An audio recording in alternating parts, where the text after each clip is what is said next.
We put the BMW 3 Series in the steel cage with the Volvo S60 and see which one comes out on top according to our test results.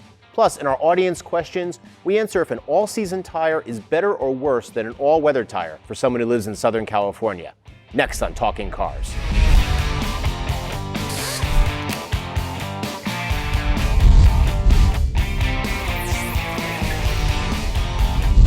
Hi everyone, and thanks for joining us again. I'm John Lincove. I'm Gabe Shanhar. And I'm Ryan Pizlakowski. And you guys know it both very well as testers. We test a ton of cars here, 50 plus vehicles a year that we evaluate and put through our process. And we have two competitors, two luxury compact sports sedans that we just finished.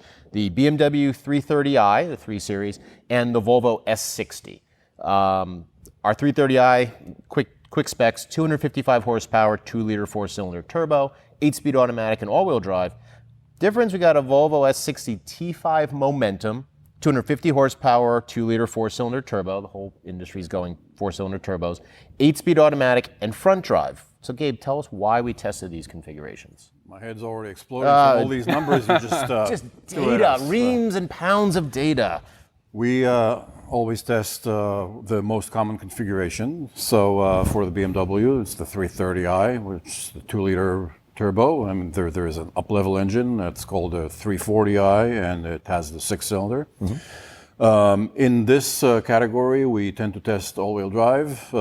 There is a little bit of a peculiarity with the Volvo here, because if you want all-wheel drive, you have to go to the T6, which is the up-level engine with 316 horsepower, and we didn't want to do that. We wanted to be more representative with the less powerful engine, so it's more compatible with its peers. Like the Audi A4, the Mercedes-Benz C-Class, so, etc. Yeah, I mean, if you could get all-wheel drive with a T5, we would have done that. Okay, so anyway, so that's why they sound a little different. Like why would you do all-wheel drive versus a front-wheel drive, etc. Right. Well, that was my first question when we got it, and then I realized that was the case. So we're looking at a couple things because of this category. So Ryan, why do people buy these vehicles? Like what are some of the factors in looking at a luxury compact sedan? Well, I think in today's day and age, little SUV is everywhere, right? And if you're going after a car like this, a compact sports sedan, you're looking for something sporty, something fun to drive. And I know that's the case for me. And these are fun cars to drive. I mean, one's more fun than the other, I think. We'll talk about that after. But I think people are looking for something that's engaging to drive. They don't need a ton of space. They're not hauling their entire family. They don't need a ton of trunk space. Sure. All-wheel drive is a nice perk, especially up here and a little bit up north where you run into some snow and stuff like that. Is there something, is it more of a luxury or more of a sporty factor though, Gabe, that people are looking for? There's no denying that in the real world, the brand cachet has a lot to do with it, and styling has a lot to do with it. And like Ryan says, these buyers they're not focused on all the room they can get. They probably want a sedan that's classic and stylish. And touching on that, so how do they match up? Both luxury touches and the styling. Yeah, so the fit and finish inside, the interior ambiance is a major part of it. The features, and these two cars, they have what it takes to appeal to a luxury buyer, but they diverge quite a bit in their character. They are very distinct cars. Yeah, the Volvo, the interior of the Volvo is more that Swedish minimalist IKEA, kind of a look. if you will, almost, right? That's a good way of putting it. Yeah, and it's nice. But it's simple, and I like that. I think the BMW is a little more techy, a little sportier. It's more cockpit race car like almost in a sense, Yeah, I would say the S60 sometimes almost seems just a scaled down version of the S90. And it very much just which is what it is. We took like an 80% tool and just kind of dragged it down a little bit. But what about performance? Because again, we've got 255 horsepower, 250 horsepower. Does it matter the 5 horsepower? Where are they really feeling it in these two cars? Yeah, I mean we don't focus on specs and what the cars have. We focus on what the cars do. Sure. And both, drive well, but there are differences and very distinct differences. And if you're someone who pays attention to these things, you're going to notice the BMW is a lot quicker. And even though it's all-wheel drive, it still is quicker and more fuel efficient, I might add. The Volvo, there's something, you feel like it's really quiet, the seats are comfortable, the interior is really attractive, but somehow there is a disconnect there because the ride is really stiff, and you really don't get any benefits in terms of handling agility. So that leaves you a little cold. I was going to say, the 3 Series has some of that ride stiffness, but there's a bit of a trade-off. And stiff doesn't mean good handling. Right. But you do get something for it. It's sportier for sure. I mean, the steering is better. It's not the best, but it's better. Going back to the power thing for a second, I meant to jump in. On paper, it's 5 horsepower difference, right? It feels a lot more than that. And it's, I'm not sure what the torque numbers are, but it's evident that the 3 Series has all-wheel drive. It's potentially a bulkier, heavier car in a sense. It's faster. It gets better fuel economy on top of it. That's pretty awesome. Yeah. I mean. Yeah, and the transmission in the BMW works so beautifully. It's silky smooth. It's just right there. It's almost like you like to say telepathic. Like it's anticipating where you want to be, right? It's anticipating your intentions, your throttle positioning, the terrain, everything. It just it'll give you a part throttle downshift even before you're asking for it. So. It's much more engaging to drive the BMW, not to mention the sound, the exhaust sound of the BMW. It feels, it's a taut car without, you pay a little bit of a price in terms of ride comfort with this new generation, but it really is exciting to drive. So 2 questions. First of all, 50 grand in your pocket, which one would you buy? 3 Series. Not even a question. The 3 Series is nothing else in the category. And even if you don't care about the fun factor of the BMW, there is just so many details in the BMW that I connect with. The infotainment system is so seamless compared to the Volvo, which is so cumbersome. Some other details like you put the car in reverse and the right side mirror dips down to show you the curb, or the fact that you can program the car to walk away and it locks on its own and then it unlocks on approach. A lot of little things that the car is just so delightful. It's on paper though. Like we did the testing, and it's a better car. To be fair, there's a price difference between these two. The Volvo is $47,000. The BMW was $53,000. So it's there's some. You are going to get more. Difference. Most people lease these cars, so it can be all over the place. I mean, when you lease, it's like all bets are off. Sure. Yeah. Sure. Definitely. Well, because it's governed by resale value. Right. It's how much you're renting of the car during the lease period. I mean, I agree. I took the Volvo a couple times and really wanted more from it. And we talk about the infotainment system. I have a number of friends who love their S90, love their XC90, XC60. And I say, oh yeah, what about this? They go, well, sometimes I can't use the HVAC because the heating, ventilation, air conditioning system, the screen dies, or it resets on me. But they're leasing it, just like you talked.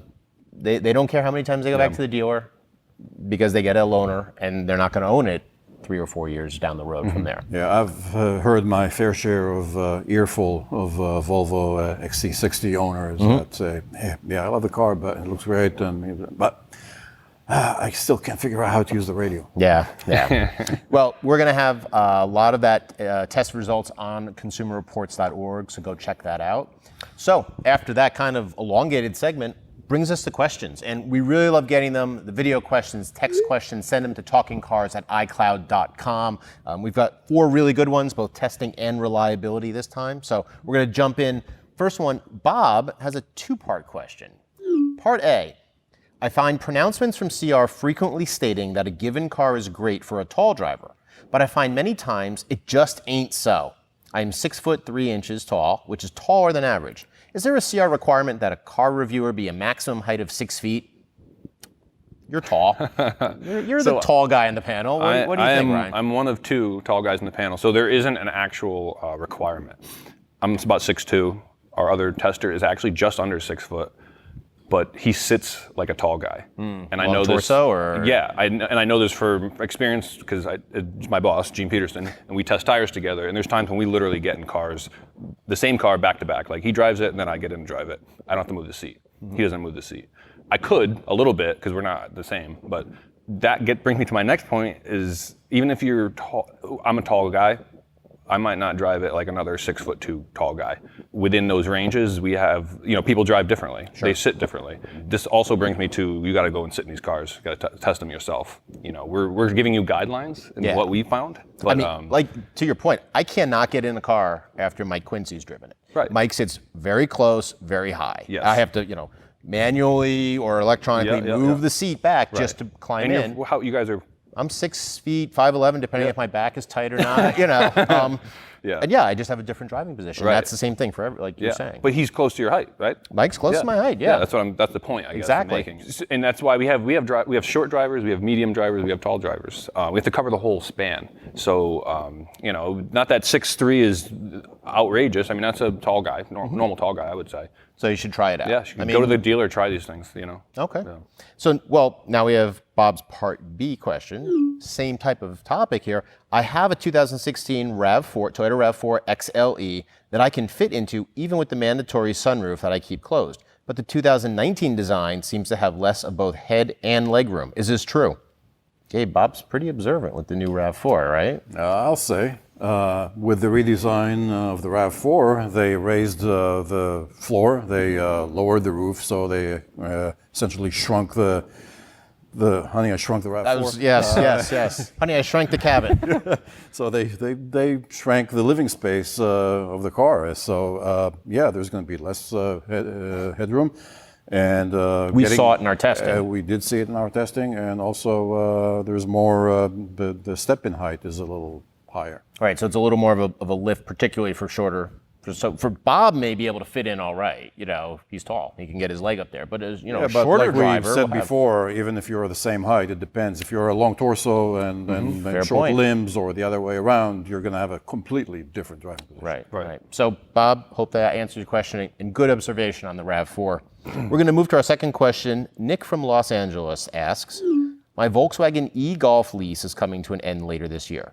I've been looking at the Chrysler Pacifica Hybrid for a while now, but I'm not sure about the reliability of the Chrysler brand. The Pacifica has been out for a few years now. What does CR reliability data say about this vehicle? What are the most common issues besides infotainment? So Gabe, Pacifica family, a lot of people here like that Pacifica Hybrid minivan. So where does it stand? Particularly those who go on long vacations like to drive. I myself took it to Ohio one summer. I took it to Portland, Maine, and it was great, especially those TV screens for the kids. It really is one of the nicest cars that Chrysler makes these days. It gets you 30 miles of electric drive, and then it reverts to regular hybrid operation and gets 26 miles per gallon. But reliability, he's got a point, and it's our data says that it's got some infotainment problems, and so it's not at the same level of reliability as some other competitors. Sure, but an e-Golf can't be. He's leasing. So would you recommend, Ryan, someone maybe roll the dice? I mean, again, we were talking about the Volvo and we were talking about the BMW, a lot of people lease those. If someone's leasing it, would you be comfortable leasing a car that maybe is with reliability to get what you want out of it? Yeah, I mean, if the reliability issue is infotainment, a lot of times they can fix those things through, flashes and updates and things like that. I wouldn't be overly concerned if that's really where you want. If that's really where you want to be, like we said, that's a nice minivan. That's a really nice minivan. Sure. Tons of room. A lot more than an e-Golf. Yeah. Well, it's kind of a major switch here. Right. But I don't think I'd be afraid of it. Gabe, is there an alternative though that he could look at from the e-Golf? It depends. If he's gotten used to going all electric with the e-Golf, and e-Golf has a very limited range of about 90 miles. Right. Yeah. So, but there are alternatives nowadays. You have several pure EVs that give you 200, 250 almost Yep. Chevrolet miles of Bolt you can range, go the into, a Nissan Leaf you Chevy could easily Bolt, go into. The Nissan Leaf Plus. Yep. Gives you 200 miles plus, as well as the Hyundai Kona and The Niro. and Kia Niro yeah. EV, which at 250, 230 miles of range, so it's not something to sniff at. Well, I'd say, Nick, we have a couple of those, the Kia Niro and the Hyundai Kona in test. Yes. Yeah, so we'll have results on that down, on consumerreports.org. Now, let me mention that the Pacifica Hybrid. Yep. I mean, the lease deals and the incentives and everything. When you add up all the incentives, the EV plug-in incentives and the federal and local, It's enticing. you can probably get that Pacifica plug-in hybrid for less than a regular Pacifica. Pretty cheap. Yeah. So there you go. Nick, let us know what you do. It would be interesting to find out what your decision process is.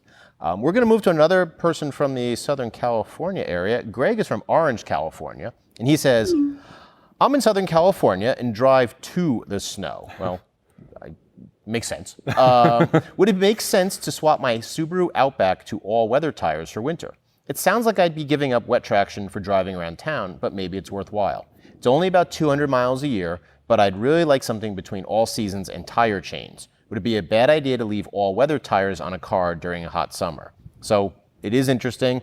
California requires chains on all vehicles except some passenger vehicles like trucks that are under 6,000 pounds, which are also in certain areas. In certain areas, Yeah. right? When they have snow tires on at least two wheels, and that you have to have all-wheel drive vehicles to avoid the snow chains, but you still have to carry them with you. Yes, There's a lot of rules about this. Right. Ryan, code also says what snow tread tires are. They have certain symbols. Yes. Do all-weather tires fit the rules here? Well, an all-weather tire, along with all-winter tires, carry a three-peak mountain snowflake symbol that's on the sidewall. Okay. And that actually means that tire was tested to a minimum requirement of snow traction ability. That's why all-weather tires kind of came to, is they're a step above all-season tires, regular all-season tires, but they're not a dedicated snow tire. But you can drive on them year-round. Okay, so for this question, all seasons would probably be a little better with they're okay in all conditions, but not great in one. But is he a valid worry about wet traction? He does, depending on what tires he picks. We tested 5 of these all-weather models last year, and we found that there was actually 3 of them that have good wet traction, just like their all-season peers. And people can find on consumerreports.org, of course. Yeah, take a look on our ratings of tires, and you'll see in the underperformance all-season tires, you'll see the top-rated tire is actually a all-weather tire. So the all-weather won't give you the ultimate snow traction of a winter, but a winter tire is going to not be anything you want to use on dry. Yes, and going back, he said 200 miles a year, you got to weigh that out. That's not really that many miles, but you also don't want to get stranded up there. And if you need that three-peak mountain snowflake symbol in certain areas where they may regulate that, during a snowstorm or something, like what they do with the chains and whatnot. Right. It's really not a bad idea. And you can run on them all year round in the heat. That's why they were invented. So so he shouldn't worry about wearing down an all-weather in the summer, right? Baking Orange County or Orange, California, versus if you had a snow tire, of course, that would wear down. Like crazy. And summer, a winter tire should not be running on, in the warm months. They're dedicated for winter cold temperatures. So I don't even recommend a winter tire for him because he's not going to be, you'd have to put it on to go up to the mountain and come back. It doesn't make sense. Right. The all-weather tire, like he's saying, that's a good compromise. Just definitely take a look at the ratings and see which ones do well in our wet traction. And it's a growing category, right? Yes, it's growing slowly. It's all-season tires they're a compromise. They don't do everything perfectly. They do it well. These don't either. But if you're looking for that tire that has a little more snow traction, but not a dedicated snow tire, and you don't have to do the swaps, this is a good category. Yeah. So awesome. Take a look at our ratings, and that should guide you. So that brings us to our final question from Brent, who says, I love listening to your show. It is my favorite weekly podcast. I have a 2012 Volkswagen Jetta Sportwagen TDi that I gave back to Volkswagen to put it out of service in exchange for compensation. I'm glad that it's no longer excessively polluting the air. However, I still see other Volkswagen 2-liter diesels on the road and am disheartened. Are people still allowed to drive these vehicles because Volkswagen was never able to come up with a fix, so in turn they were never recalled? Will these illegally high-polluting vehicles ever be forced off the road? A lot to unpack there, a couple things, recalls, fixes. Gabe, give us a down low on this one. So yes, you're still allowed to drive these cars. They're safe and legal, and and there was a fix actually to at least some of those TDIs, diesel VWs, and the fix did improve the emissions and hardly hurt any drivability, fuel economy, or acceleration, which is like How? you'd wonder, like Volkswagen. Why do you even bother? Right.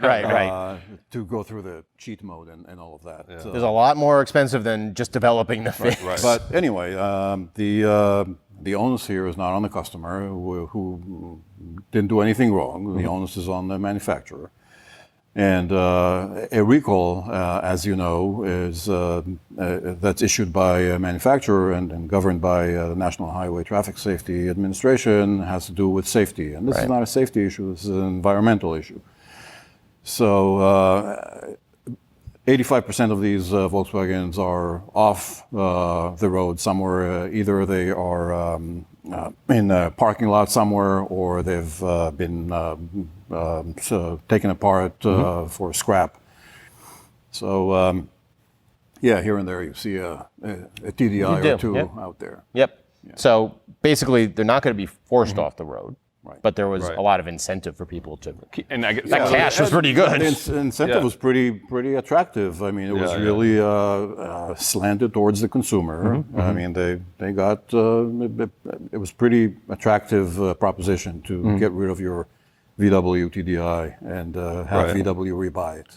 And some of those you see on the road may have been fixed, so they're not polluting too much. Yeah, someone maybe either took it in, it was they had not much invested in the car or whatever it was worth it, or they bought it. Yeah. They could have purchased it secondhand from or as a used car. So Brent, thanks for the question, and it let us kind of clear some stuff up, particularly about people thinking what recalls are. All right, so that'll do it for this episode of Talking Cars. As always, check the show notes below for more on what we talked about, and send us your questions at talkingcars@icloud.com. Thanks for watching, and we'll see you next time.